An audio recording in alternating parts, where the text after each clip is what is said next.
اور اس نے دین بھی سیکھا تھا، علم بھی، اور یہ با اخلاق ان میں مشہور تھا اور نیک انسان شمار کیا جاتا تھا، اور خوبصورت بھی بہت زیادہ تھا، اور سیرت بھی اس کی اچھی تھی، اور اس کی خوبصورتی کی بنا پر لوگ اس کو منور کہتے تھے کہ اس کا چہرہ جو ہے وہ چمکتا تھا۔ تو جب ٹڈیوں کا عذاب جو ہے آیا تھا اور یہ ان کو نجات مل گئی تھی غلامی سے، تو اس کے بعد مصر چھوڑ کر سرزمین موعود کی طرف ہجرت کر کے یہ لوگ چلے گئے تھے۔ تو پھر یہ امیر ترین شخص وہاں جا کر ہو گیا، اور یہ پھر اس میں امیر ہونے کی بنا پر جو ہے اس میں فخر و غرور پیدا ہو گیا۔ اور جب حضرت موسیٰ علیہ السلام نے ان سے زکوٰۃ کا مطالبہ کیا کہ اپنے خزانوں میں سے زکوٰۃ دو، تو پہلے اس سے کہا کہ میں 1000واں حصہ جو ہے وہ زکوٰۃ کا دوں گا، لیکن جب حساب لگایا تو بہت زیادہ وہ زکوٰۃ بنتی تھی۔ تو پھر اس نے بنی اسرائیل کے لوگوں کو اکٹھا کیا کہ موسیٰ جو ہے وہ ہمارے مال جو ہے وہ چھیننا چاہتا ہے، تو اس کو زکوٰۃ نہ دو۔ تو اس طرح سے اس نے کچھ لوگوں کو اپنے ساتھ لگا لیا، اور جب یہ نکلتا تھا تو بڑی شان و شوکت کے ساتھ نکلتا تھا، اور سپاہیوں کی بہت بڑا جو ہے وہ لوگ اس کے ساتھ ہوتے تھے، اور ساتھ 1000 لڑکیاں جو ہے سونے اور زیورات سے لدی ہوئی وہ اپنے ساتھ لے کر نکلتا تھا۔ تو اس کی شان و شوکت کو دیکھ کر بعض لوگ جو تھے یہ سمجھنے لگتے تھے کہ یہ دولت جو ہے اس کے لیے بڑی نصیب کا باعث ہے، اور وہ خواہش کرتے تھے کہ اس طرح کے ٹھاٹ واٹ جو ہیں ہمیں بھی حاصل ہوں جو کہ قارون کو حاصل ہے، اور کہتے تھے کہ یہ تو بڑا نصیبوں والا ہے۔ لیکن جو لوگ علم رکھتے تھے وہ جانتے تھے کہ یہ چیز جو ہے یہ کوئی ثواب کا باعث نہیں ہے، بلکہ صبر کرنا جو ہے اور نیک عمل کرنا جو ہے یہ اس دولت سے بہتر ہے جو اس کو دی گئی ہے۔ تو جب اس نے جو ہے حضرت موسیٰ کے ساتھ مقابلہ کیا اور ان کو ٹھکرا دیا اور ان پر طرح طرح کے الزام لگانے لگا، ایک دفعہ اس نے بہت جو فاحشہ عورت تھی وہاں کی، اس کو پیسہ دے کر حضرت موسیٰ کے خلاف گواہی دلوانے کی کوشش کی، جب کہ وہ تبلیغ کر رہے تھے اور بتا رہے تھے کہ زنا کی سزا جو ہے وہ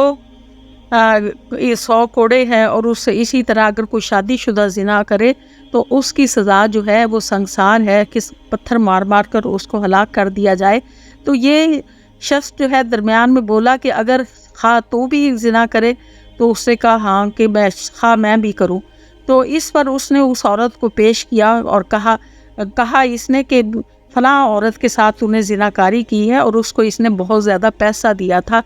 کہ اس چیز کی گواہی جو ہے آپ مجمع میں دینا۔ لیکن جیسے ہی وہ اس کو کہا حضرت موسیٰ نے کہ اس کو سامنے پیش کیا جائے اور اس سے گواہی جو ہے وہ دلوائی جائے، تو جب وہ سامنے پیش ہوئی تو اس پر اللہ کا خوف طاری ہو گیا، اور اس نے کہا کہ حضرت موسیٰ علیہ السلام نے ایسا کچھ نہیں کیا، بلکہ قارون نے مجھے بہت بڑی رقم دی ہے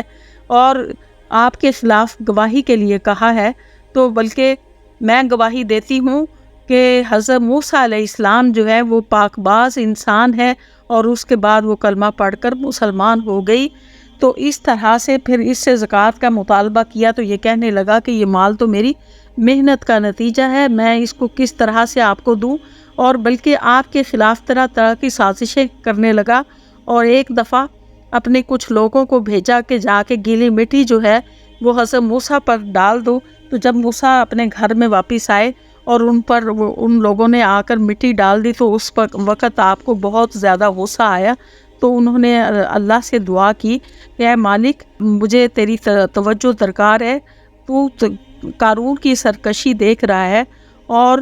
فرمایا اللہ تعالیٰ نے کہ اے موسیٰ، میں نے تجھے زمین پر اختیار دیا ہوا ہے کہ تیری مکمل اطاعت کا حکم دیا ہوا ہے، جس طرح چاہو اس سے کام لو۔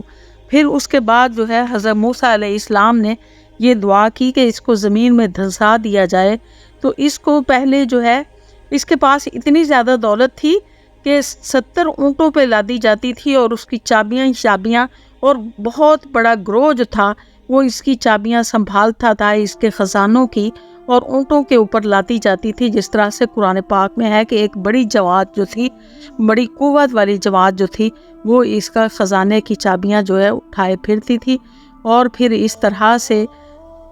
یہ بڑی ٹھاٹھ اور باٹ کے ساتھ نکلتا تھا اور لوگوں کو اپنی دولت کی نمائش کرتا تھا، اور جب اس سے زکوٰۃ مانگی گئی تو اس نے زکوٰۃ دینے سے انکار کیا اور کہا کہ یہ میری محنت کا نتیجہ ہے، میں کس لیے دوں، کہ یہ میری ذہانت ہے، محنت ہے، اللہ نے مجھے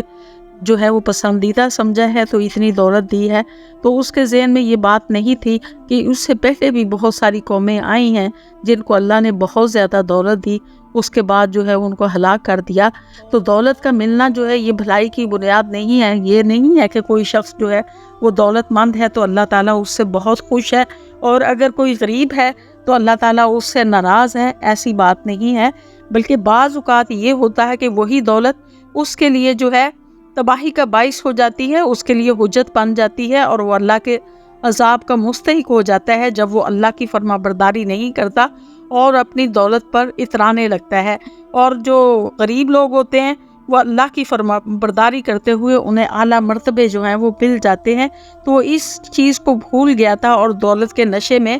جو ہے وہ اللہ کو بھلا بیٹھا تھا، تو اللہ نے اس کو زمین میں دھسا دیا اس کے خزانوں سمیت، اور وہ زمین کھلی اور وہ اس میں وہ سارا چلا گیا اور اس کے ساتھ اس کے خزانے، اور اللہ تعالیٰ نے اس کو ہمیشہ کے لیے زمین میں دفن کر دیا، اس کو بھی اور اس کے خزانوں کو۔ وآخر الدعوانا الحمدللہ رب العالمین۔